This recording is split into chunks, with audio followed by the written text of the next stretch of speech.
Hi everyone, my name is Alia Santos, and for the Section 4 book, I am talking about Amal Unbound by Aisha Said. And to be honest, I have never heard of this book before this assignment. I kind of just searched it up and saw the cover art, and that immediately caught my attention. And I think that is one of the biggest strengths of this book, which is the cover art that talks, you see a lot of different things on the cover, which ties into the whole summary plot and all the messages found in the book. But before that, I want to talk about the plot.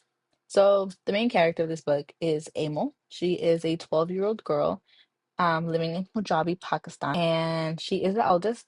So, she sometimes is given that role of third parent, as many eldest kids do. But the thing is, Amal loves school. She loves going to school. She loves spending time with her school teacher, Miss Sadia. Because Amal herself wants to become a teacher just like her teacher. And here on page 2, it says, I'm sorry, I can't help today. My mother is in bed again. Is the baby almost here? Yes, so my father said I have to come home and watch my sisters. I'll miss your help, Amal, but he's right. Family comes first.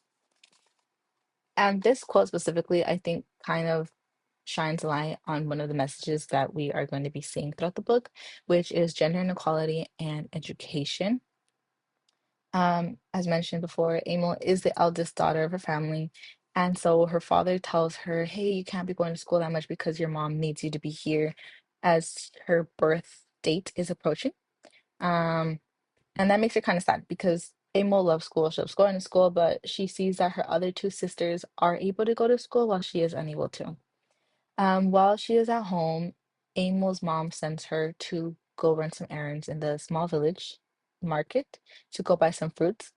And as Amel is buying her fruits, she's on her way back. She's walking down the path, and all of a sudden, a car comes and hits her. And I'm assuming the car hit wasn't too bad, but it was strong enough to knock her to the ground and definitely left her kind of confused. She sees a man get out of the car. The car does stop, and the man in the car gets out, and she notices this man is very tall, dark sunglasses, white teeth, super dark windows, and just looks like a man of money. Uh, and this man, he gets out, he asks her, he's like, hey, are you okay? You shouldn't be doing that. You should be watching out where you're going, whatever. As she gets up, he notices all the fruits that she had, and one of the fruit was a pomegranate. And the man grabs a pomegranate and was like, I'll pay you for it so you can go and buy more. And she did not like that. He specifically says on page 50, uh, you won't mind if I take this for her, will you? Of course, I'll pay you for it and you can buy more. She says it was the last one. And then he says, will this do? He pulled out a handful of money. And she felt insulted by this because this scene kind of made it seem as if she was a beggar. And she did not like that. She said, or in her mind, she said, did he think I was a beggar, that everything was for sale? My mother's voice told me to let this go. Something was off with this man. Let him have the fruit and walk away. But all I could see was this red pomegranate and how he grasped it in his palm as though it was already his. She says, it's not for sale. And then he says, so you'll give it to me without charge. She got up, grabbed the pomegranate from his hand, and walked away. And the man yelled yelled at her to stop, but she refused. She continued walking. She ran away. But later, she thought about what she did and she began freaking out. But she didn't know who this man was. A few days later, someone comes knocking to the door. It was this man, and turns out that this man is named Jawad Saib, which is the son of the village's landlord, Khan Saib, who is very powerful, very rich and very powerful. Everybody in the village knows their names, and they kind of have a reputation of them being able to do whatever they want because they're rich and powerful. And one of the things that Jay Waj said while he was at their house was that they are in debt to him because of what Emil did and how he insulted him in front of everybody. And he says, she will live on my estate and work for me. She will pay off your debts. She's practically a child, my father stammered. I would like to let it go, but if I let this pass, who will disrespect me next? So Jay Wood was essentially doing this for himself to show that he again is powerful and he is able to do what he likes. And so he gives Amal a few days to pack and get everything ready, and then he comes for her again to take her to his estate. And her role at the estate will essentially to be a servant. Jawad states that she will be treated as any other servant, no better, no worse. But that doesn't really give them any comfort as to Amal being sent away to the estate to work as a servant. While Amal is at the while Amal is at the estate working as a servant, she meets a lot of other servants. There is a girl named Nabila. She is around her age, so like 12, 13, 11 years old. And at first, Amal and Nabila do not get along because Nabila was Nasrin Baji's personal servant, which is Jawad's mother. But when Amal comes around, she essentially replaces Nabila's job and takes over as Nasrin's personal servant. There is also Mum Mumtaz, who is the head servant, head of all the servants, and like essentially shows her the ropes and shows her her tasks and what basically is the one that trains all the new incoming servants.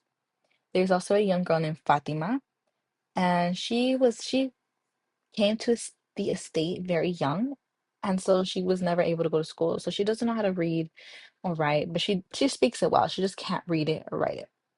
And there's also Hamid, who is the estate's cook, and then Bilal, who is Jawad's personal assistant, who is also young of age, similar to Amel. They don't really say how old he is, but they do say that he is similar age to them, so around tween to teenage years. And while Amel is living there, she spends several months there, and she talks to all the servants, trying to see like what the vibe is there. And at first, Nabila and her do not get along. They don't get along at all. Um, Nabila actually sets her up at times, and I set her up one time as if she was stealing something and blamed it on Amel, and then they just got her in trouble. And that was the first time she had ever gotten a hand laid on her, essentially, because Jawad slapped her out of frustration, and Amy was shocked that she had never been touched like that before, and that hurt her. And because Jawad's powerful level, he got away with it as if nothing happened. Um, and right then and there, we were able to see Jawad's aggression to, not to all his servants, and his personal servant Bilal gets abused all the time. He comes around with lots of bruises on his body, but nobody is able to do anything because everybody is afraid of Jawad and his father, Khan Saib. But unlike them two, the mom, Nasreen Baji, which is who Amol serves personally, she is very nice. She is very loving, very, very nice. And she talks to Amol a lot, and she finds out that Amol loves reading and loves doing anything with education, that she wants to be able to become a teacher later on. And so Nasrin Bashi shows Amol the estate's library and all the books and stuff. And she'll spend times in there sometimes reading the books, but she does it in secret because Jawad and Khan Sahib do not like when the servants do other things that are not that they're not supposed to do, like relax or read. That they believe that the servant should just work and just serve them, essentially. But Nasir Baji lets her read at times, and Emma will sometimes sneak in a book here and there to go to read at her in her room where all the other servants are. And that is where she bonds close with one of the servants named Fatima. Her, Emil and Fatima grow close because Fatima wants to learn how to read and Emil likes to teach. So she's been teaching Fatima how to read on the down low without anybody knowing. And she grows close bond with everybody within the estate. And Emil and Nabila grow very close, and as they're cleaning, they overhear a conversation between Jawad and his father Khan, where they're basically talking about a boy.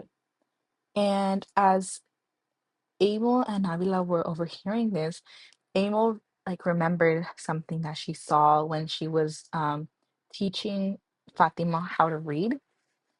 They saw a news article that said, or that headlined, Salem Mushtaq still missing as local landlord is investigated. And the local landlord is Khan Saib. And a photo, and it says, a photo of Jawad Saib stared back at me. The son of a diplomat disappeared not far from here, Asif explained. Apparently, he's one of quite a few to go missing around here. So we know that this is kind of common, but considering who he is and that election season is approaching, the police are forced to take it seriously and they're looking into Jawad Saib's possible involvement. So she remembers that, and so Amal tells Nabila what she found and what she overheard. They ask Bilal, who is again Jaywad's personal servant, so he spent a lot of time with him. And Bilal responds on page 195. Jaywad's been gone for a couple of days and hasn't returned a single call. So that kind of insinuates that he's been doing something on the low.